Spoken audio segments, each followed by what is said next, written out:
Sans Jayasuriya নামটা খুব চর্চিত নাম। তার ক্রিকেট ক্যারিয়ারও খুব চর্চিত নাম ছিলেন এবং তার কোচিং ক্যারিয়ারও খুব চর্চিত নাম। কেন আমি এরকম বলছি সেটার কারণ হচ্ছে একটাই। কারণ শ্রীলঙ্কা দলটি যখন একটি তীরে গিয়ে ডুবে যাচ্ছিল, সেই তীর থেকে তুলে নিয়ে আসে এবং হচ্ছে গিয়ে তার নামই হচ্ছে সনজ জয়সূরিয়া।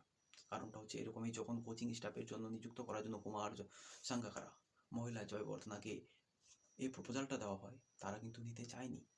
কারণ হচ্ছে শ্রীলঙ্কার টিমটা ঠিক সেরকম টিম ছিল না।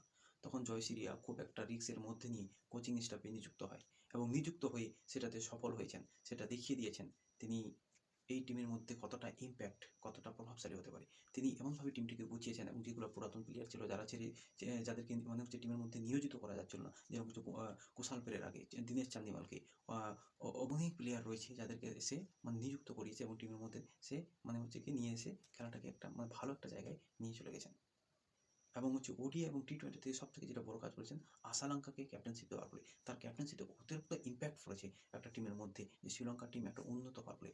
বিগত হচ্ছে একটা সিরিজ যেটা গেল নিউজিল্যান্ডের সাথে, নিউজিল্যান্ড ভারতের আমাদের মাটিতে এসে আমাদেরকে হারিয়ে টেস্ট ম্যাচ চলে গেল, যার ফলে আমরা অনেকটা এখন টেস্ট চ্যাম্পিয়নশিপ থেকে পিছনে পড়ে গেছি। কিন্তু তোমরা ভেবে দেখো যে হচ্ছে গিয়ে শ্রীলঙ্কার মাটিতে গিয়ে ওই নিউজিল্যান্ডের টিম ঠিকঠাক খেলতে পারছে না, টেস্ট টেস্ট হেরে গেলো, এই সিরিজও হেরে গেলো, টি-20 ড্র হয়েছে, আই থিঙ্ক টি-20 একে ড্র হয়েছে, কিন্তু হচ্ছে কি ওডিআই সিরিজটাও হেরে গেলো। তো এর এর ইম্প্যাক্ট হচ্ছে একটাই, সেটা হচ্ছে জয়সূরিয়া। জয়সূরিয়া আসার ফলে টিমটাকে এমনভাবে বুঝিয়েছে যে টিমটাকে একটা বড় জায়গায় পৌঁছায় দিয়েছে।